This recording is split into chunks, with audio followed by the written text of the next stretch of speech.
Ilang buwan ba? 3, 4. Pwede pa yan, ma. Pakiusapan mo na. 2. Uy, dalawa lang naman pala eh. Pwede pa yan. 2 taon. 2 taon ba? Bakit? Ay, ingit. Wala nga pag-usapan nito. Pasipas na nga eh. 2 taon? Bakit? Asan ba si kuya?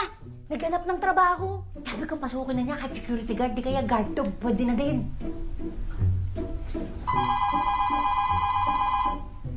Hoy! Huwag mo sasagutin. Huwag mo sasagutin. Baka si Mrs. Tang yan.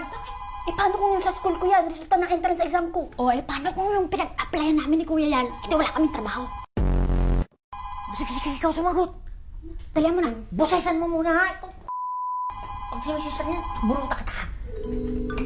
Ayusin mo. Ayusin mo.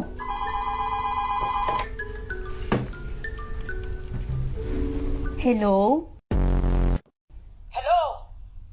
Sino to? Delobito, no? Hello? Si Mrs. Tanito. Nasaan ang nanay mong balasubas? Hello? Hindi po ito si Penelope. Wala po sila, ma'am. Ako pa yung baga nila katulang. Bagong katulong? Di nga kayo makabayad ng bahay. Magkakatulong pa? Ano? Nahalata ka ba? Siyempre, hindi.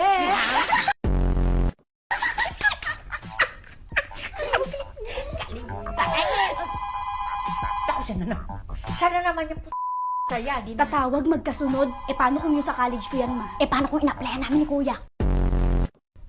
Sagutin na yan. Sige, ikaw, pero sasagutin ha. Kuha ko pala. Hello? Sabi ko na eh. Alam na alam ko ang boses mo, Precious.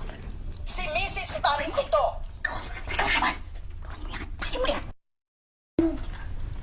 Hello? Sorry, we're not available to take your call. Please leave a message after the beep. Toot! Ay!